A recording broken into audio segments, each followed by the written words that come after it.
Bom, bem-vindos a todos. Eu sou Juliana Calil, sou gerente de inovação aqui da BGI. Tive a oportunidade de liderar diversos projetos de premiação científica, inovação e editais. E o Protagonistas da Inovação é um deles. Então, eu estou muito feliz e orgulhosa de poder estar participando aqui da nossa segunda edição com os nossos vencedores. Queria dar boas-vindas também aos nossos convidados ilustres. Então, hoje eu estou aqui com a ganhadora da nossa categoria de SG, Ana Paula Miranda, do Grupo Intel, o ganhador da categoria de fomento, Bruno Bragazza, da Bosch, e a ganhadora da categoria de P&D Inovação, Theo Girardi. A nossa ideia aqui é fazer um bate-papo justamente para vocês que vão acompanhar aqui no nosso vídeo, poderem conhecer melhor quem foram esses protagonistas da inovação, esse reconhecimento, né? O objetivo dele desde o início, né? Quando a gente começou com esse projeto no ano retrasado, foi de reconhecer e celebrar esses profissionais que têm, né, essa contribuição e fortalecem o nosso ecossistema de inovação. E acho que, para além do título ali, do reconhecimento, a nossa intenção é justamente poder dar voz, né, a esses protagonistas. Então, é um momento muito especial aqui de reunir nossos ganhadores, mas, além de celebrar, para que vocês possam conhecê-los melhor e se inspirar, né, para a próxima geração de protagonistas. Então, eu queria começar pedindo, né, que cada um de vocês se apresentasse, falasse brevemente, né, sobre onde vocês estão atuando hoje, qual o papel que desempenham. E a gente pode, acho que para ficar mais organizadinho, começar em ordem alfabética. Então, eu queria pedir para Ana Paula se apresentar e, na sequência, o Bruno e a Theo. Fiquem à vontade. Obrigada, Juliana. Agradeço por estar aqui com vocês, com esses profissionais incríveis nessa sala. Eu fico muito grata e muito orgulhosa e parabenizar também a BGI por essa iniciativa dessa premiação, que é uma iniciativa fantástica, ao meu ver. Eu sou Ana Paula Miranda Pereira, eu estou atualmente como diretora de sustentabilidade e futuro do Grupo Intel e eu fico responsável aqui pela área de SGI, que abrange qualidade, meio ambiente, saúde e segurança, toda a TI do Grupo Intel, que corresponde a sistemas, infraestrutura, dados, cibersegurança, a parte de inovação também, IA, e também projetos, fica comigo aqui na Intel. Para quem não conhece, o Grupo Intel, ele é um grupo especializado em soluções logísticas, esse é o nosso negócio, e a gente atua diretamente em locação de frota, veículos leves, pesados, máquinas, equipamentos, e também em logística e transporte.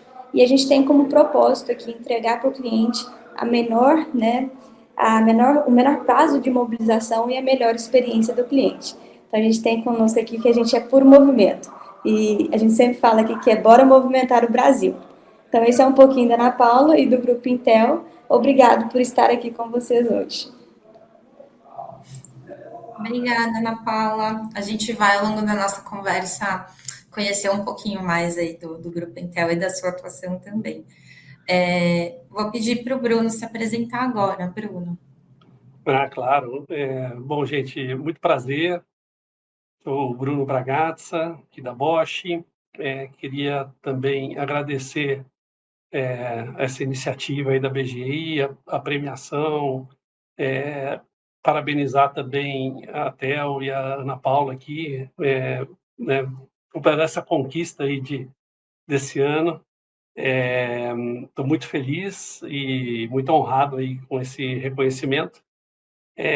Bom, eu aqui na Bosch, eu estou já há 40 anos, eu fiquei 23 anos na área de pesquisa e desenvolvimento, sendo que uma parte desse P&D foi na Alemanha, 5 anos desses 23 eu fiquei lá na Alemanha, e aí depois eu saí, fiz uma proposta de criação de uma área nova, que é essa área que eu gerencio até hoje, que é uma área corporativa de gestão de fomentos públicos e parcerias com ICTs e universidades.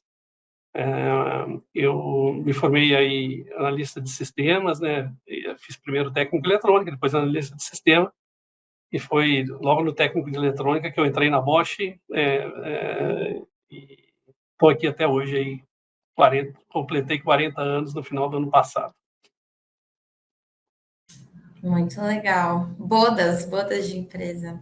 A gente Foi, brincava quando eu estava no corporativo, depois de um tempo a gente vira quase que o patrimônio da empresa, né, Bruno? O Bruno deve ser patrimônio da Bosch, é, ninguém tira ele de lá mais. não, foi bem legal. E eu até E achei, a Ana Paula falou algumas vezes de Intel, e eu falei assim, mas Intel, putz, Intel não. E eu tô aqui de óculos tentando enxergar o grupo, né? Mas é Intel, não é Intel. Um monte de gente deve confundir, né, Ana? Com certeza. Confunde, é normal. Eles acham que é a Intel de computadores, né? Mas não, É, eu reforço que aqui é de logística, transporte e locação. E aqui falando em patrimônio, tá? A gente aqui tem uma plaquinha, Juliana. A gente até brinca de patrimônio histórico, que a gente põe no crachá. Então, de 5 em 5 anos, alguém ganha uma plaquinha de patrimônio aqui. Então, tem gente que tem plaquinha de 30 anos aqui. muito legal. E por último, mas não menos importante, temos a Tel para se apresentar. Tá bem. Olá, então, Juliana. É um prazer, né, estar aqui com Bruno e Ana Paula. Muito feliz por esse reconhecimento. Acho que é sempre super importante celebrar essas pequenas conquistas, né? Eu acho que mostra que a gente está num caminho certo, né? Bom, então eu sou a Tel Foreste Girardi, eu sou CEO e fundadora da GovTech Lab. A GovTech Lab é uma empresa de tecnologia e inovação voltada ao setor público. A nossa principal missão é conectar poder público às tecnologias emergentes e a novos modelos de gestão. Nós fizemos isso através de 3 verticais de atuação hoje. Nós, enquanto GovTech Lab, idealizamos o maior evento GovTech do Brasil hoje, que é o GovTech Summit, que inclusive acontece este ano em junho, em Porto Alegre, 2 e 3 de junho. A nossa segunda vertical de atuação é a área de inovação aberta, então nós trabalhamos com projetos de inovação para organizações públicas, governos. Temos um grande case, que é um projeto junto ao governo britânico. Estamos trabalhando nesse projeto já ao longo de um ano. E também temos a nossa terceira vertical de atuação da empresa, que trata do desenvolvimento de uma ferramenta, de uma tecnologia, que é a GovTech Place. Nada mais é, né? A gente costuma dizer que é um mercado livre para governos, uma plataforma B2G, que tem aí como objetivo conectar compras públicas inovadoras. Então, ela é uma vitrine qualificada de soluções que podem resolver muitos dos desafios da área pública, né? Uma vitrine que conecta a inovação ao setor público. E o meu papel no GovTech Lab é liderar essa frente de transformação, ajudando os governos a serem mais eficientes, transparentes, né? E principalmente focados nas necessidades reais dos cidadãos. Tenho uma experiência já de 15 anos na área de pesquisa, desenvolvimento e inovação, liderando grandes projetos, captação de recursos, transferência de tecnologia.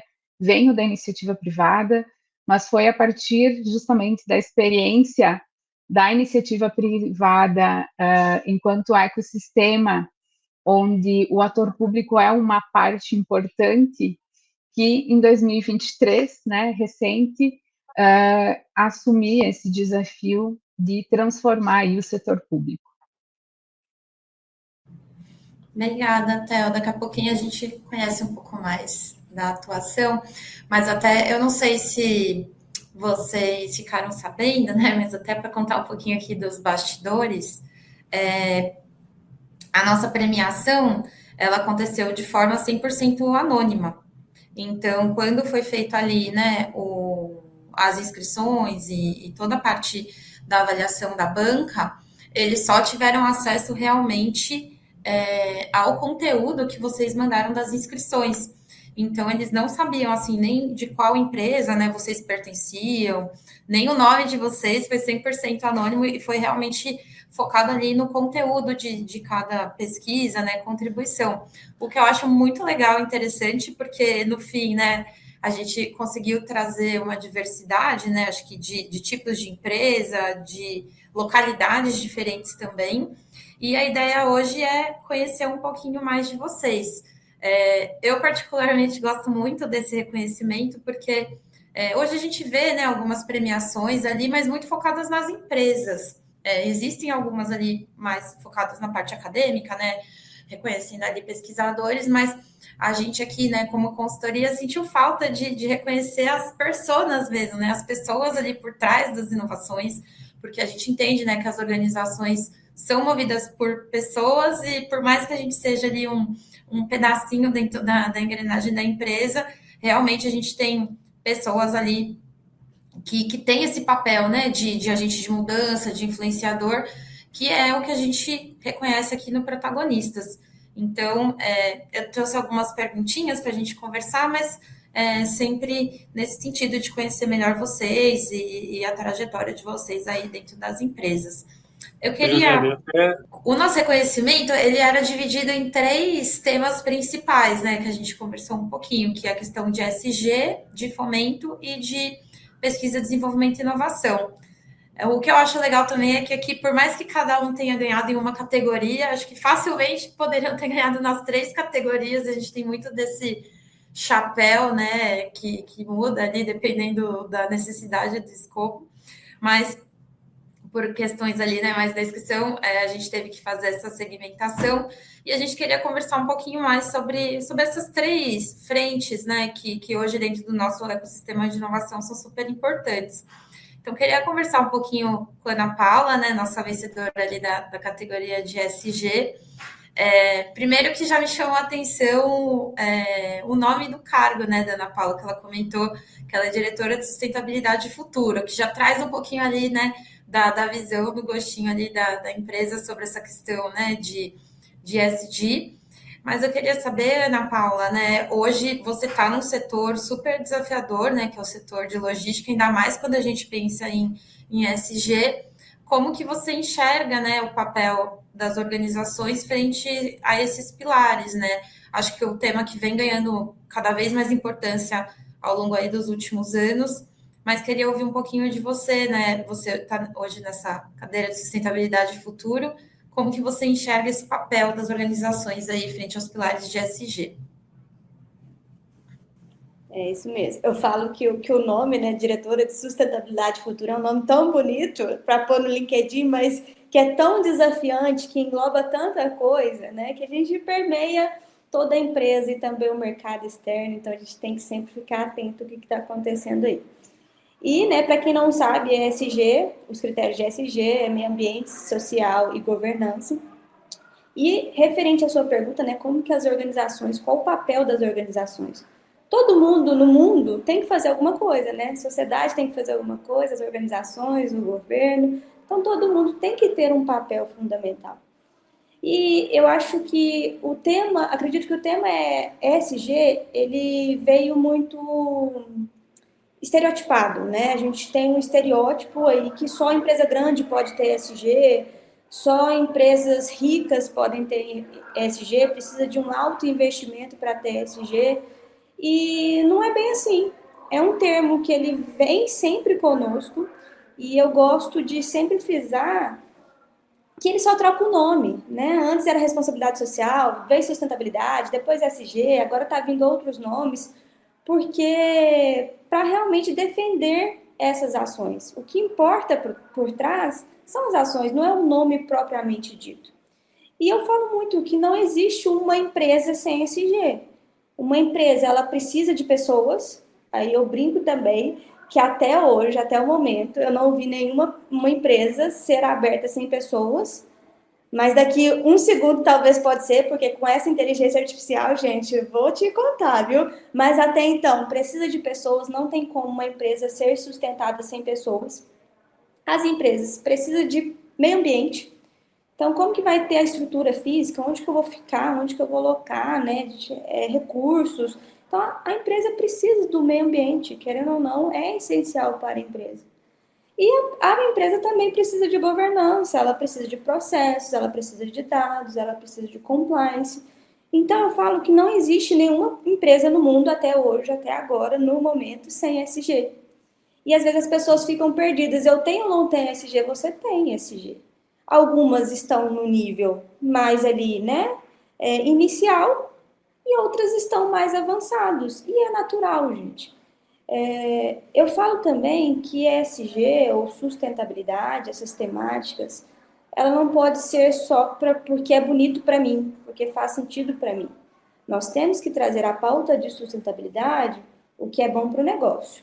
Sustentabilidade é uma pauta de gestão de riscos. Ela nasceu da ONU, só que ela teve um boom grande, o ESG, no BlackRock, né, na carta do BlackRock, quando que ele falou assim, agora eu vou atrelar investimento, capital, a pilares ambientais, sociais de governança. Aí todo mundo começou, poxa, agora para captar dinheiro, para pegar dinheiro emprestado, eu vou ter que ficar atento a isso. Então, nada mais eu trocaria ESG por gestão de riscos, né? É uma gestão de riscos que você tem que fazer, tanto social, quanto ambiental, quanto de processos, governança, compliance. Mas antes de tudo isso, tem que ser economicamente viável, tem que ser sustentável, porque senão não adianta nada eu promover algo, eu promover uma ação que eu não vou conseguir sustentar ao longo do tempo. Então, a organização vem com esse papel de entender o que, que ela faz nesse âmbito de social, de meio ambiente, de governança, como que eu aplico isso e realmente fazer essa agenda de como poder melhorar. É claro que eu vou olhar para as pessoas, eu vou olhar para o meio ambiente, mas eu tenho que ter sempre resultado também, atrelar isso ao meu negócio, senão eu não consigo parar de pé. Por isso que talvez seja uma pauta aí que está em grande discussão política, mas talvez vai só mudar o nome, mas as ações sempre vão continuar, porque não tem como não existir sem esses pilares dentro de uma empresa que é basicamente gestão de riscos. Obrigada, Ana Paula. Não sei se Bruno ou Theo querem trazer um pouquinho da visão, porque hoje a gente tem a Bosch, né, uma empresa super madura, reconhecida no mercado, né, que com certeza deve ser uma pauta super importante. E a gente tem o setor público também, que tem um outro olhar para isso. Então, se vocês quiserem comentar um pouquinho também da visão de vocês sobre o tema de SG. Bem, eu acho que ambas as categorias que nós representamos aqui, elas são transversais à nossa realidade, né?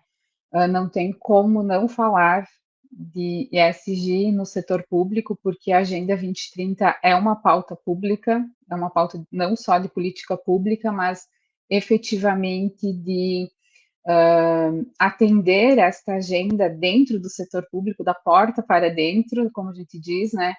Então, eu acho que acaba transbordando para todos os setores e para todos os segmentos da sociedade, né? Acho que a Ana Paula trouxe isso muito bem nas palavras dela, né? Independente do tamanho de cada um, né? Todos temos, todos, alguns com uma organização maior, né? Mais detalhada, com maior investimento, com uma equipe muitas vezes dedicada a trabalhar essa pauta interna, mas é impossível hoje você desvincular de qualquer pauta, né, de qualquer setor da economia, e o setor público não seria diferente. Então, o setor público tem, sim, esse grande desafio que perpassa, né, pela agenda ESG, né, através da Agenda 2030. Assim, pensando em termos de Bosch, né, uma empresa alemã, uma estrutura multinacional, e esse tempo aí de casa que eu tenho, a gente vê que isso já era tratado no passado, isso já vinha sendo, talvez, diferentes áreas, né? Uma área mais de responsabilidade só da questão de meio ambiente, outra mais social, né? Questão assim de governança, com compliance, com essas coisas. De repente, o que a gente percebeu nesse movimento, né, que eu fui é, é, olhando e entendendo um pouquinho melhor, é que houve uma aglutinação talvez mais concentrada, unindo esses esforços que já aconteciam, né? Principalmente assim, né? Bosch é uma empresa que se preocupa muito, né? E sempre se preocupou com esses pilares, né? Então, mas agora a gente percebe, de fato, que ganhou um destaque e ganhou uma unificação desses temas, né? E eu acho muito legal porque certamente tem muita coisa de um dos três pilares que influencia no outro, né? Se você tivesse com essas ações meio que separadas, podia ser que você perdesse um pouco dessa sinergia, né, que existe. Então, eu vejo assim que é um tema importante, relevante, mas que a empresa, na minha percepção, sempre vem fazendo, né? E que agora que, de fato, é uma área de ESG, é uma, um único, vamos falar assim, departamento que concentra isso tudo e consegue, acho que, ganhar uma sinergia muito grande do que vinha acontecendo aí isoladamente, né? Não, muito bom. E aqui na consultoria hoje, né, a gente trabalha com várias empresas de vários setores. Eu sou responsável pelo setor de TI, tecnologia, então eu tenho uma visão um pouco mais específica, né, desse setor, mas a gente atende agro, mineração, e eu acho que um dos maiores desafios que a gente vê, né, que o Bruno trouxe e as meninas trouxeram também, é como que a gente consegue conectar essas estratégias, né? Então, justamente isso, porque talvez lá no passado a gente tinha um foco muito forte em inovação e P&D, e a SG era uma coisa assim, né? Nice to have, né? Mas hoje, né, até como curiosidade, a gente trabalha também muito com editais, né, do governo, editais de captação de recursos. Então, a gente vê até do ponto de vista, né, hoje para você acessar um edital de fomento, são perguntas que ela já vem de forma clara e objetiva, né? Então, hoje, óbvio que tem a questão, né, de fomentar a inovação pela própria inovação, quando a gente fala de tecnologia, inovação tecnológica, mas hoje existe já essa necessidade de você também trazer, né, para além da inovação, qual que é o seu impacto ali, né? Eu estou trazendo contribuições positivas do ponto de vista de impacto social, de impacto ambiental. Então, hoje, até quando a gente estuda aqui os editais, né, além de estarem linkados ali com as missões, né, estratégicas, que já tem um pouco desse viés, né, quando a gente pensa em agricultura sustentável, saúde e tudo mais, é um requisito, né? Então, hoje você não acessa, você não consegue tomar um recurso emprestado do governo se você não demonstra que seu projeto tem ali também um benefício do ponto de vista de ESG. E acho que Você essa nem é consegue mais fazer negócio. Você não faz Uhum. mais negócio se você não tiver extremamente preocupado, e não só preocupado, né? Você demonstrar e provar, né, que você atende aí, né, as exigências e as normativas. Então, agora ficou assim, no fomento que você falou, a gente vê bem claro isso, né? Nos editais, todos os editais têm o espaço para os três pilares do ESG, né? E você pontua, né? Isso te qualifica ou não. Imagina assim, no mundo dos negócios, né? Você não consegue mais se você. Exatamente, o Bruno, eu ia comentar isso, porque é um diferencial competitivo e a Intel enxergou isso, né, de ir na frente e conseguir isso. Os clientes já, como editais, os clientes a gente passa por, antes de precificar, entrar numa licitação ou em algum bid de logística, a gente tem que responder uma série de questionários. E nem sempre são itens obrigatórios, que às vezes as pessoas falam, ESG é só atender a legislação. Não é isso, é fazer o além. É você entender o impacto do seu negócio e precificar isso. Então a gente começa a entender o que meu negócio é, o que é o impacto, e eu tenho que colocar isso no meu preço. Por isso que o meu preço é X. Eu tive uma palestra até, escutei o CEO da Dengo e ele fala isso. Eu tenho que ver o que é o meu negócio de fato e precificar meus impactos no meio ambiente, porque eu vou extrair cacau, eu tenho que fazer isso. E a Intel aqui, né, ela entende esses impactos. Eu tenho um impacto de um carro que eu vou ter que comprar, né? Então, de onde vem esse carro, né? Tem a matéria-prima, para onde que ele vai, qual que é o ciclo de vida. Isso é do meu negócio, então eu tenho que precificá-lo. E isso a gente já está vendo que está se tornando um diferencial competitivo. Quando a gente fala que tem, a gente está sendo bem reconhecido nesse âmbito de ESG também. Mas eu queria pedir, não sei se vocês vão poder compartilhar, ou se é muito secreta, porque acho que um dos desafios que a gente vê bastante é, principalmente, né, além de conectar a questão da inovação com a ESG, como que a gente sai daquele mundo das ideias, aquele mundo conceitual, que eu vou ter lá as minhas metas, os meus targets ali, né, de redução de pegada, e como é que eu traduzo isso, né, eu coloco isso em prática, que a gente vê muitas empresas, né, às vezes elas têm a estratégia ali definida, mas na hora de converter isso para os projetos de inovação e as iniciativas, tem uma dificuldade muito grande. Então, eu não sei se vocês têm algum exemplo de algum projeto que vocês trabalharam ou de algum case que aconteceu aí na empresa de vocês, que traz um pouquinho, né, de como eu consigo traduzir um pouco dessa minha estratégia mais conceitual para uma atividade ali de execução. Então, aqui na Intel a gente tem muito essa cultura de fazedor, né? A gente pega e faz. Então, o que a gente tentar de evitar de burocracia, a gente tenta fazer. Então, a gente tem uma estratégia, a gente participa de alguns movimentos do Pacto Global, mas realmente é uma dificuldade de implementar. Mas o que a gente precisa de fato? Que as pessoas que estão aqui dentro comprem a ideia, porque senão não vai funcionar. O ESG não é um tema único, né, de um único setor. É igual o Bruno e a Théo falou, né? É um tema transversal que permeia a empresa toda. Então, todo mundo tem que estar engajado, tem que fazer parte da cultura. E aqui a gente tem o nosso fundador, o Paulo César, e ele trouxe isso lá do topo. Ele traz muito esse conceito de pessoas, né, de cuidar do próximo, de ter respeito, de cuidar do meio ambiente. Ele fala que ele é um plantador, ele já plantou mais de 200 mil mudas na fazenda dele.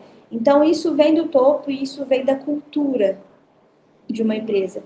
E aí assim fica mais fácil de permear e colocar em prática. Porque não adianta nada eu fazer um papel bonito, colocar lá na estratégia que eu tenho essas metas, que eu tenho isso, eu tenho aquilo, se as pessoas que vão executar não acreditam. Aqui a gente tentou também, tentou não, né? A gente tem a estrutura de uns comitês, de alguns comitês, a gente tem um comitê SG e tem 3 comissões. A gente tem a comissão ambiental, a comissão social e a comissão de governança. E cada comissão tem um líder que ela forma a sua equipe. E cada comissão tem suas metas. E a gente começou pequeno, ó, a comissão ambiental é essa meta, cada um tem uma meta. E cada um tem que entregar alguma coisa no ano. E assim a gente vai acompanhando com reuniões trimestrais para acompanhar essas metas, os projetos, e vem andado muito bem. Né? A gente fez os temas materiais aqui da empresa. Eu acho que é muito comunicação e engajamento para a gente poder conseguir executar, porque senão fica muito pesado para a área de fato de SG, de sustentabilidade, executar todo esse projeto e cuidar de toda essa agenda. O que não é verdade, porque permeia várias áreas aqui da empresa. Não sei, pensando em Bosch aqui, parece bem fácil conectar essa questão da inovação ligada com o ESG. Ela está intrínseca ao slogan da empresa, que é tecnologia para a vida, né? Innovation for Life. E esse tecnologia para a vida se traduz justamente para uma melhor vida das pessoas, para uma melhor vida do planeta.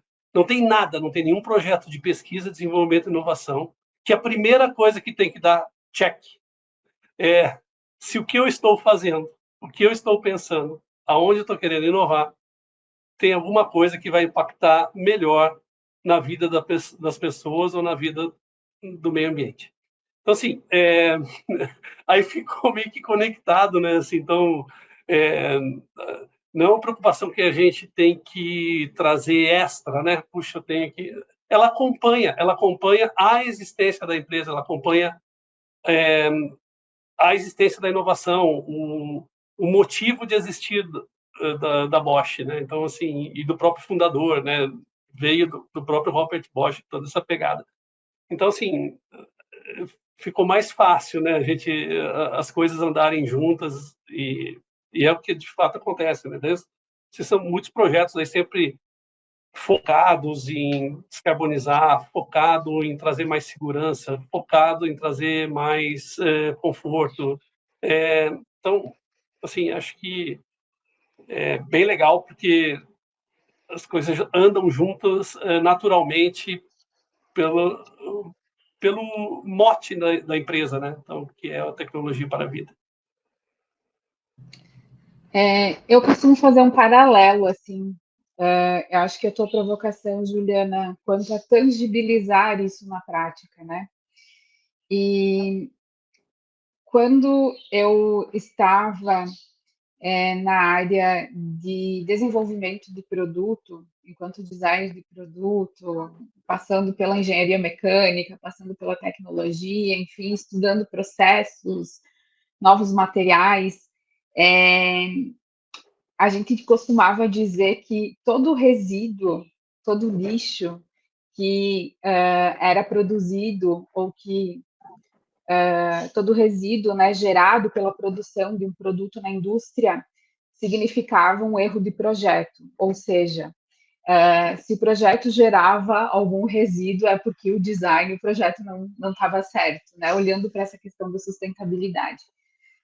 Mas olhando hoje, a partir do cenário de governos, né, governamental, público, nós temos uma atualização em relação a um instrumento muito importante que tangibiliza a prática e a adoção, né, de não só, né, da prática das ODS, mas também da Agenda 2030, da questão da ESG, que é a Lei de Compras Públicas, né, a nova Lei de Compras Públicas, a 14133 de 2021, que ela trouxe algo muito importante, né? Então, ela possibilita com que o Estado, a partir do seu poder de compra, né, governos são os maiores compradores do mundo, eles possam considerar, além dos critérios de menor preço no momento da contratação de um serviço, de um produto, questões como desenvolvimento sustentável, impacto social, inovação, responsabilidade ambiental.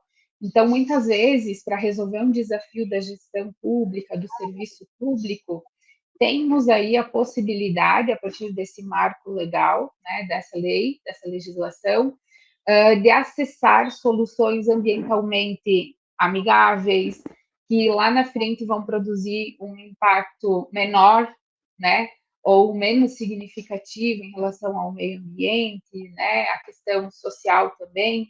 Então, eu acho que dentro do próprio segmento, né, Gov, a gente tem uma série de ferramentas, de requisitos, de diretrizes e legislações que se atentam para essa pauta. Então, não é porque é o setor público, né, que isso não está presente no dia a dia. Está de diversas maneiras, uma delas é o poder de compra, né, que possibilita com que se tenha acesso a soluções ambientalmente amigáveis, né, mais sustentáveis aí. Muito bom. Eu ia fazer um recap aqui do que a gente falou desse tema, porque eu sou suspeita por falar que eu amo esse tema, sou apaixonada por ESG Inovação, mas eu gostei bastante quando a Ana trouxe essa questão, né, do exemplo, né, acho que até do incentivo mesmo vir de cima, né, então a questão da alta liderança, né, da gestão, também reconhecer e estar envolvida, né, no tema, faz muita diferença ali, né, em termos de estratégia de execução. O Bruno trouxe bastante, né, no caso da Bosch, uma empresa com uma maturidade já muito elevada, né, tanto do ponto de vista tecnológico como de inovação. Então, é engraçado porque para o Bruno é um negócio tão maduro que já está, como ele trouxe, intrínseco mesmo, né, no processo de inovação, que a gente vê que a grande jornada ali, né, de maturidade, quando a gente fala de ESG inovação. às vezes começa ali, né, com uma pessoa, uma área, pensando no tema, aí depois cria-se uma área específica para realmente estar disseminado ali, capitalizado na empresa como um todo.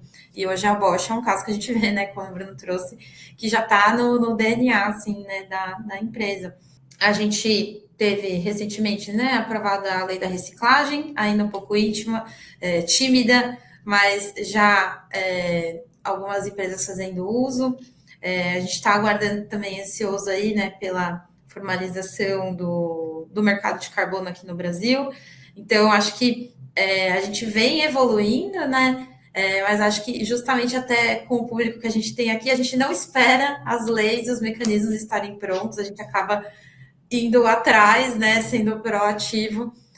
Às vezes, e acho que isso que é o legal do prêmio também, né?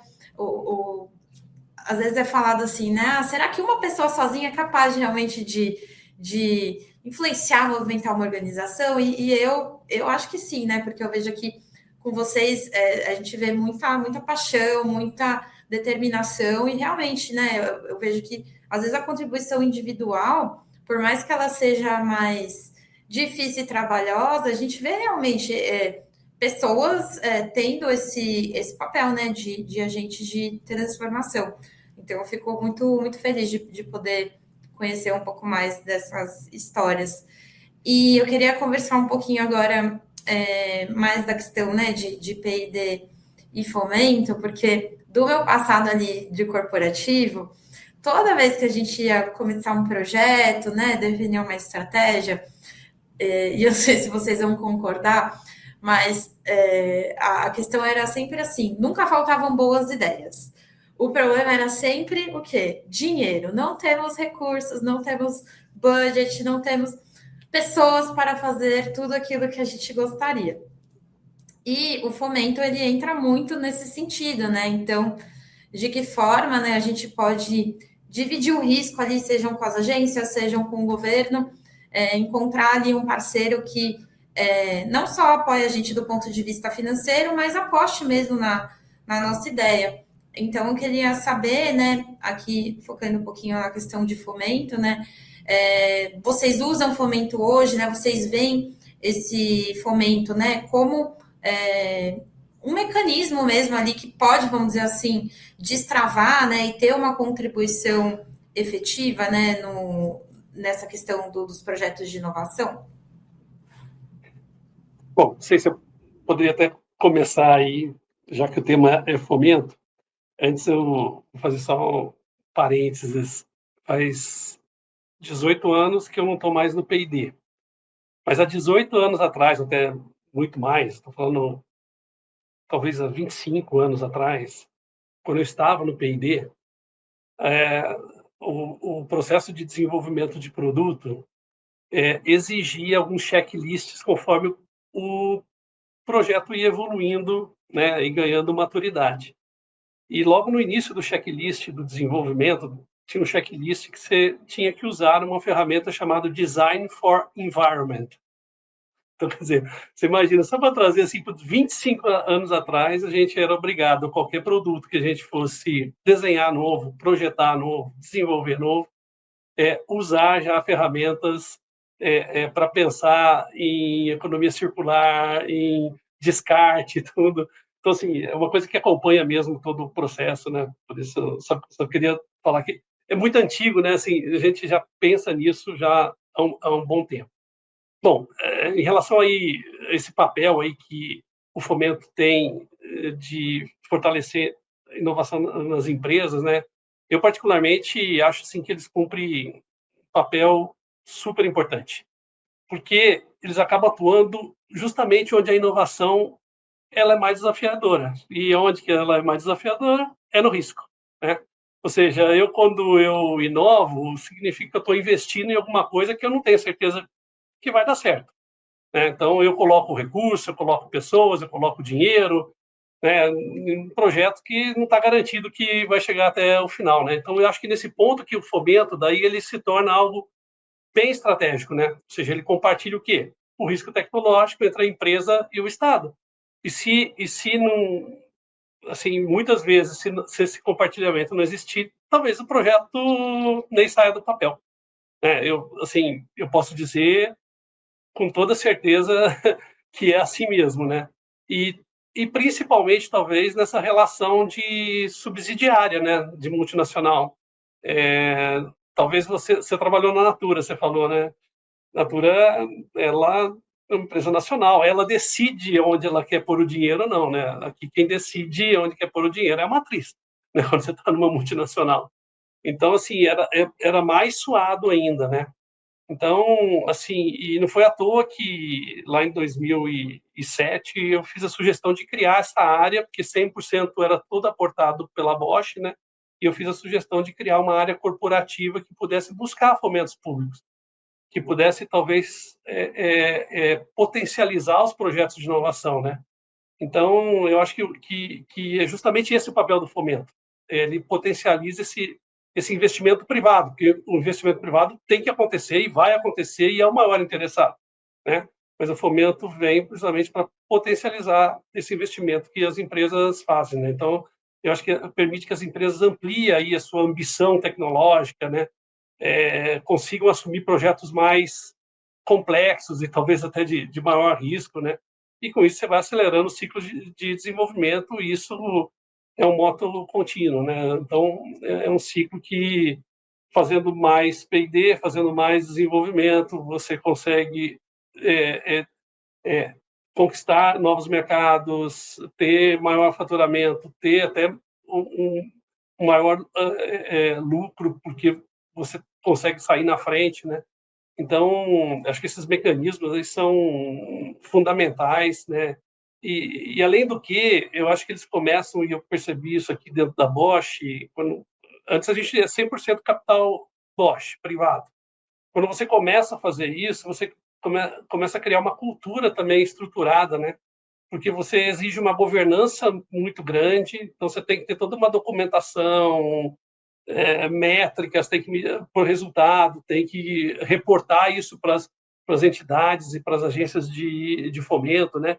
Isso a Bosch já tem muito bem estruturado, faz, mas acaba sendo uma mentalidade. Você se associa muito mais com universidades, com institutos de pesquisa, com ICTs, né? Que não era algo que a gente fazia antes dos fomentos públicos existirem, ou não fazia talvez com tanta intensidade como a gente faz hoje, né?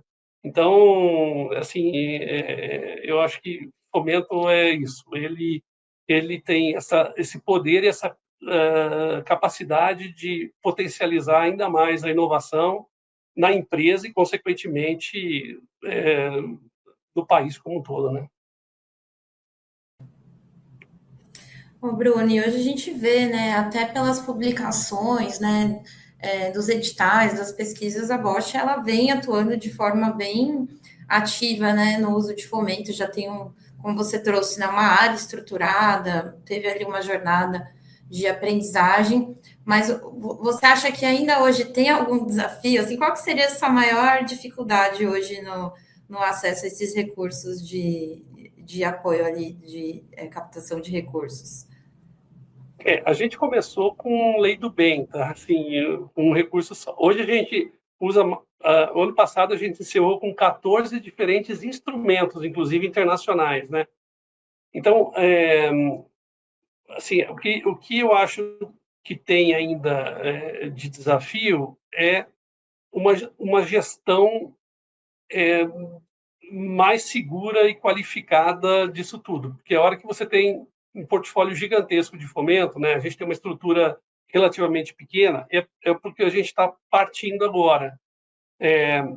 Bom, primeiro, desde a criação da área até hoje, que eu estou muito bem estruturado, a gente tem acesso praticamente aos principais instrumentos de fomento do país.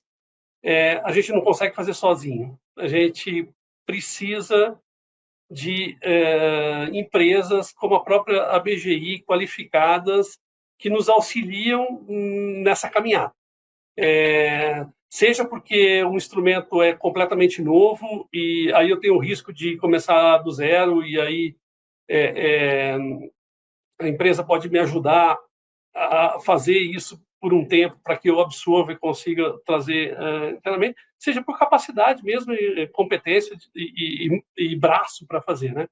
Então, o que a gente está, assim, agora, hoje, o nosso desafio é muito de governança, e uma governança que caminha 100% para IA. Vamos falar assim, 100% eu quero dizer muito intensa em IA, né? A gente está criando uma plataforma, como a gente, 17 anos com fomento público, tem muitos projetos, muita informação qualificada, né? Porque está dentro de casa, então, sem alucinação nenhuma, né? Que eu consigo criar uma inteligência, criar um mecanismo, criar uma plataforma para que para cada tipo de fomento, para cada projeto que eu coloco, ele consiga fazer uma análise crítica do se é enquadrável, se não é enquadrável, o projeto, a inovação, a despesa, e isso começa a me dar uma segurança jurídica também interna muito maior, né? Então, assim, é complexo porque a gente chegou num nível muito elevado de fomentos, né?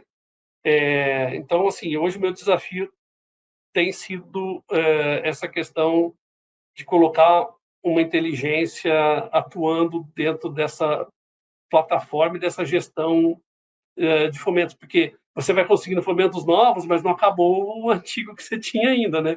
Isso, bom, vocês sabem muito bem, na BGI é mestre em fazer isso, né? A gente aprendeu muito aí com vocês. Mas então, assim, e sempre a gente se apoia, né? Desde quando, como eu disse, desde quando a área foi criada em 2008 até agora, a gente não passou nunca nenhum ano sem ter alguma consultoria, vamos falar assim, qualificada junto com a gente. Não, muito bom, obrigada, Bruno. Não sei se Theo ou Ana querem comentar. Eu queria pedir uma ajuda aqui para a Theo, porque um dos desafios que a gente vê muito até dos nossos clientes que a gente atende, né, nessa questão de inovação e fomento, é como identificar, buscar os melhores parceiros ali, né? Porque acho que uma característica bem legal que a gente vê até em alguns editais, quando a gente fala até daqueles editais mais competitivos, né, que é o caso da subvenção, por exemplo, ele exige a participação de uma universidade ou de uma ICT no projeto. Então, a gente às vezes até vê, né, uma empresa, uma startup com uma ideia muito legal, mas até pelo requisito do edital, que para mim ele é muito positivo, né, de ter essa triangulação, vamos dizer assim, né, os arranjos, a gente vê que existe uma dificuldade muito grande, né, de como encontrar, achar esse melhor parceiro, operacionalizar essa parceria. E eu vejo que hoje, né, Theo, o GovTech Lab ele atua muito frente a isso, né, sendo esse conector, né, das startups com o governo, né, dos programas que vocês estão atuando ali nas verticais que você mencionou.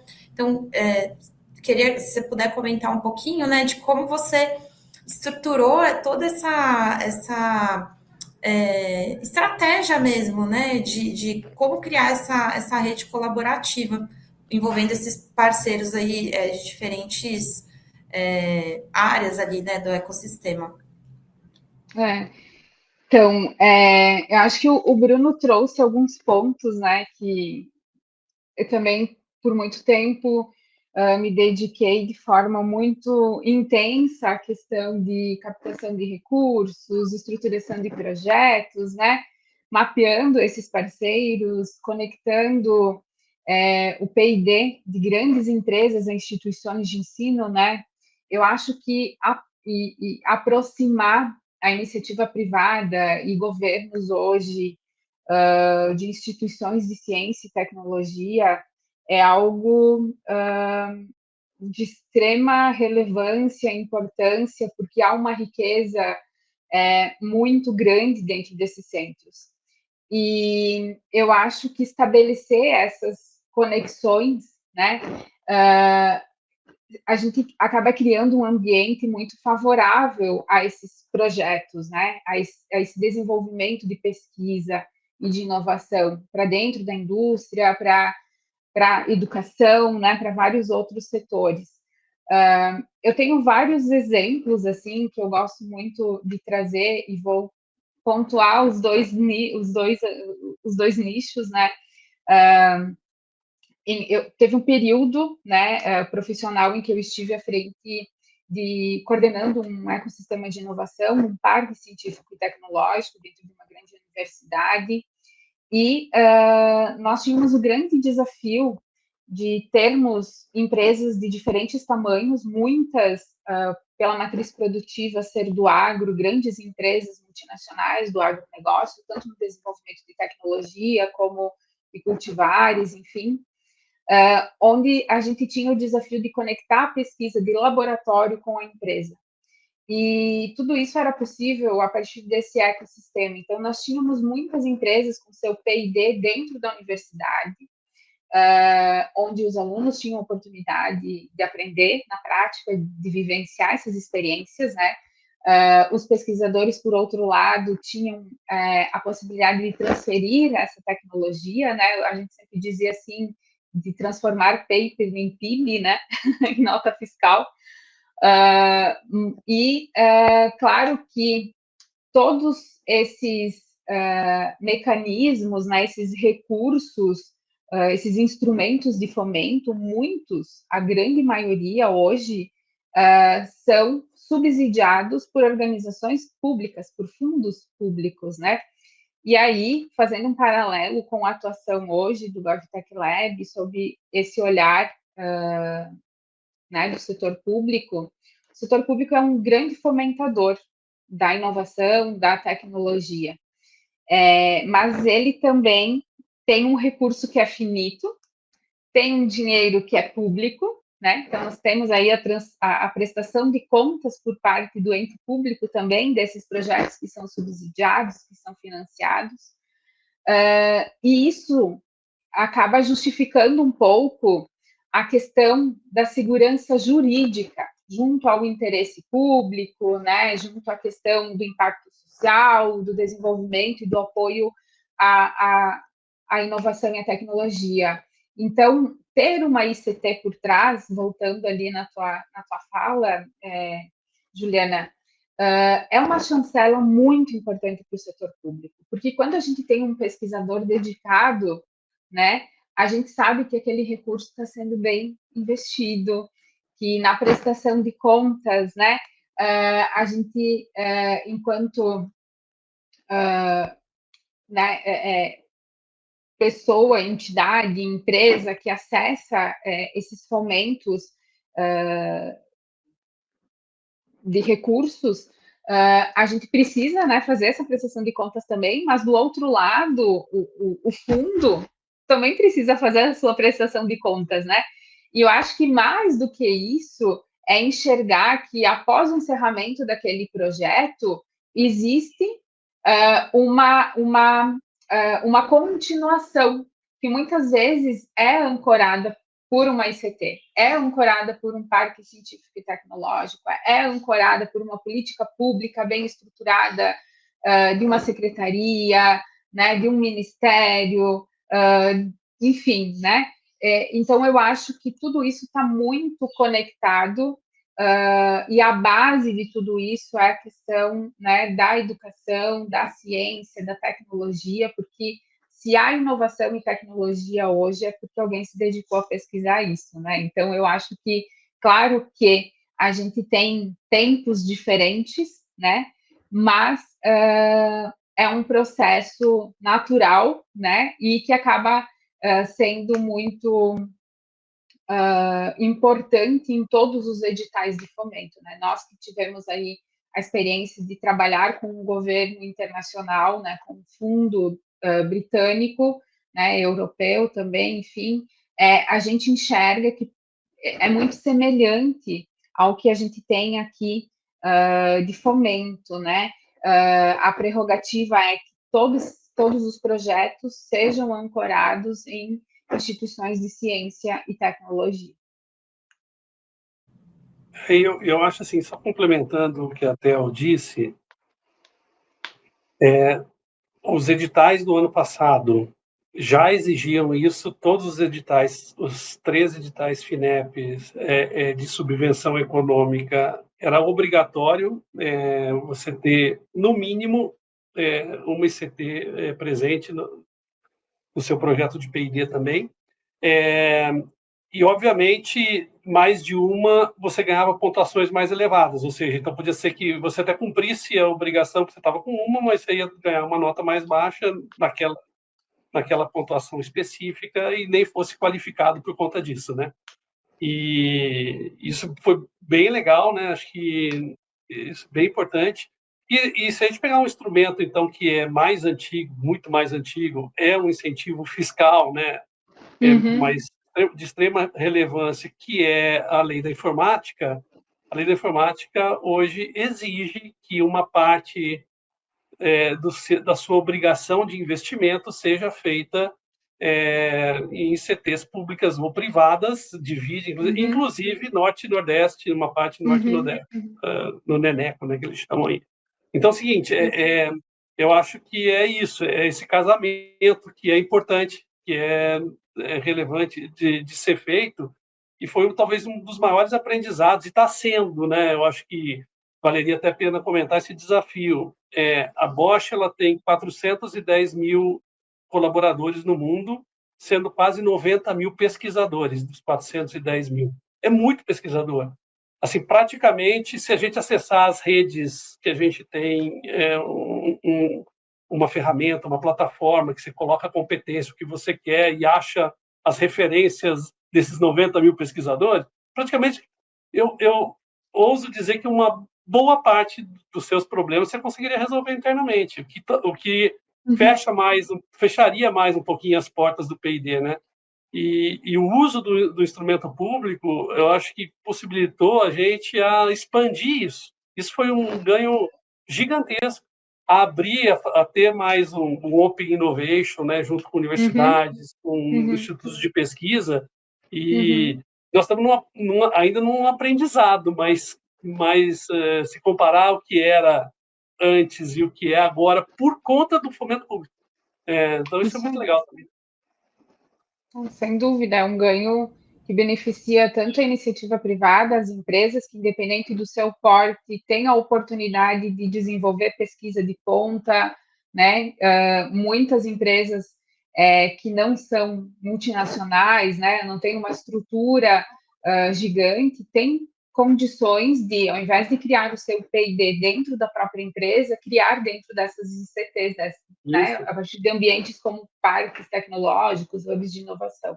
Então, eu acho que isso é um ganha-ganha, né, como a gente diz, porque para a instituição, para o pesquisador, isso é um laboratório vivo de experiência, né, de possibilidade de teste, de possibilidade de transferência de tecnologia.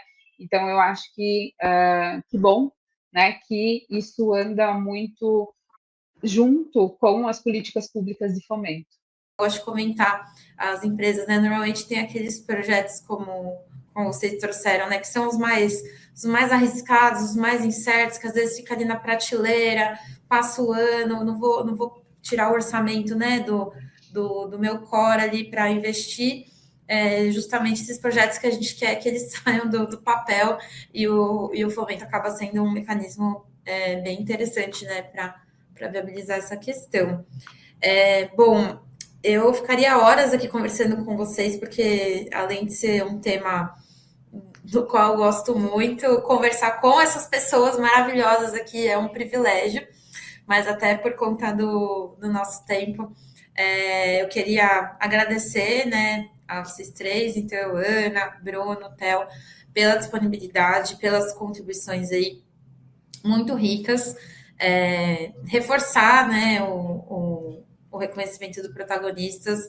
A gente já sabia ali pelas inscrições, mas agora, conversando com vocês, né, ainda mais podendo ter oportunidade, né, de poder conversar realmente vocês que são exemplos, né, aí dentro do ecossistema, não só de agentes de transformação, mas como a gente conseguir, que a gente trouxe muito esse tema hoje, né, tirar do papel ali, tirar o conhecimento e trazer um impacto real, né, para as empresas, as pessoas e a sociedade.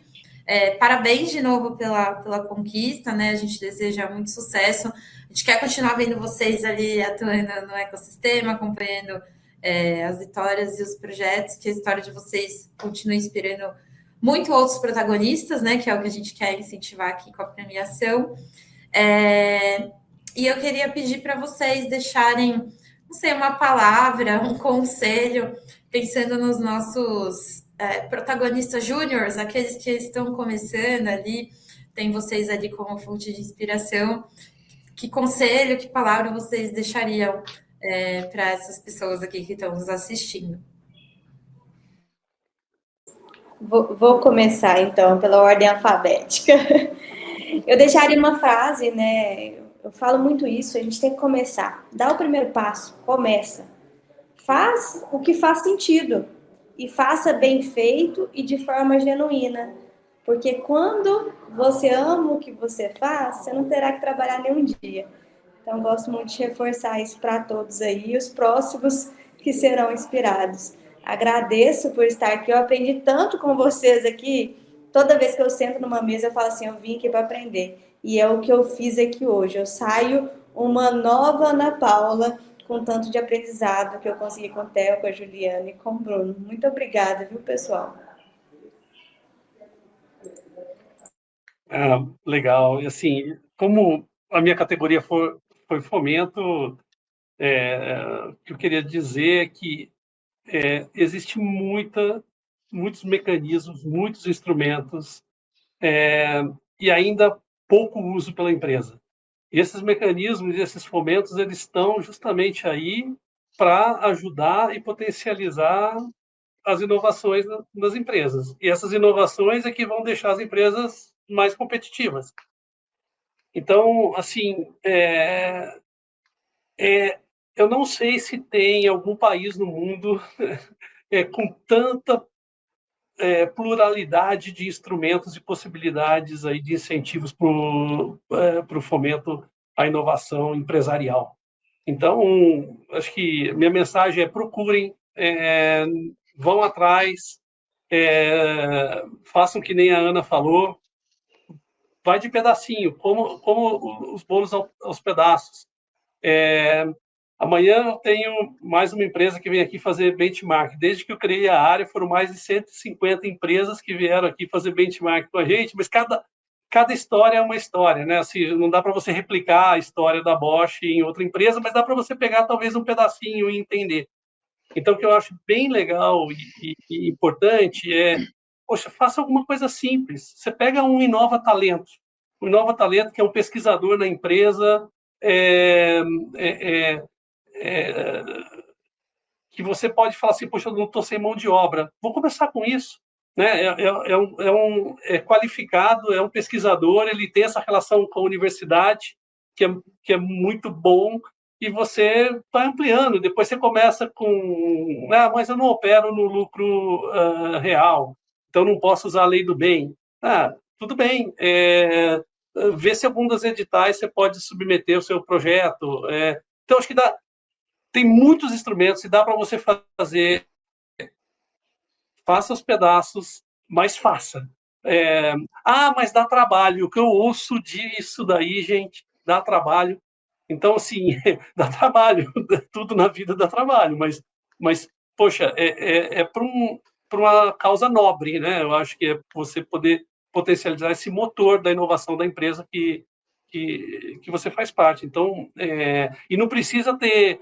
Pouquíssimas empresas têm uma área estruturada que nem a Bosch tem aqui.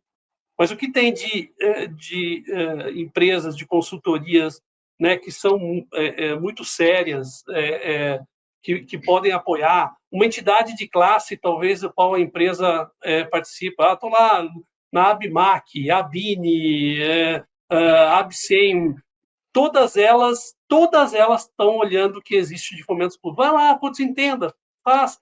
Então, assim, eu acho que eu ouso dizer: só não usa quem não quer. Porque eles estão aí, estão cada vez mais bem divulgados, e façam, começam, inicia, porque vale a pena. Eu acho que dentro da categoria, então, né, que é pesquisa e desenvolvimento, inovação, eu gostaria de trazer aqui, para finalizar, uma mensagem e também uma recomendação, né, para governos e para startups. E o primeiro ponto que eu queria destacar é que, diferente do setor privado, inovar no setor público é muito mais uma questão de pessoas e cultura do que apenas tecnologia. E aí, a recomendação para os governos é investir na capacidade institucional para inovar, como criando marcos regulatórios modernos, estruturando políticas públicas de inovação permanentes. Esses são alguns dos caminhos possíveis, né, que já estão postos, equilibrando a questão de segurança jurídica, de interesse público, de impacto social, de impacto ambiental, econômico. Então, essa seria a minha recomendação para governos. E para as startups, né, talvez não seja uma recomendação, mas um conselho a partir da minha experiência, é compreender profundamente como funciona o setor público. Eu acho que impacto no governo não é sobre tecnologia escalável somente, mas é você entender e compreender que a tua solução, o teu serviço pode mudar a realidade de um estado, de um país, de uma sociedade. E a gente costuma ouvir, né, por parte das startups, que vender para o governo é algo difícil, é algo muito burocrático. E o governo, ele é um cliente diferente, ele é uma empresa diferente. É como se fosse o setor jurídico da Bosch, né, da empresa da ANA. Então, ele lida com dinheiro público, mas governos são os maiores compradores do mundo e os maiores tomadores de decisão. Então, eu convido as startups, que não necessariamente são startups GovTech, a olhar para esse mercado de oportunidade que é o setor público e que representa hoje uma fatia importante do PIB nacional, que é cerca de quase 15% das compras públicas no Brasil. Isso é um volume gigantesco, né, do poder de compra dos estados, das organizações públicas, não só municípios, estados, federação, né, mas muitas vezes autarquias, como o Ministério da Justiça, enfim. Então, eu acho que o Brasil tem um enorme potencial de liderar essa agenda que a gente chama GovTech na América Latina, que é uma agenda que integra pesquisa, desenvolvimento e inovação a partir do olhar do setor público. Acho que é isso.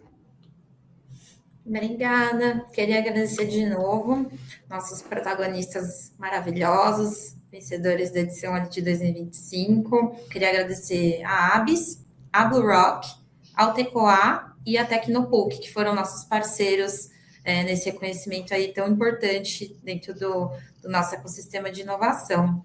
Muito obrigada.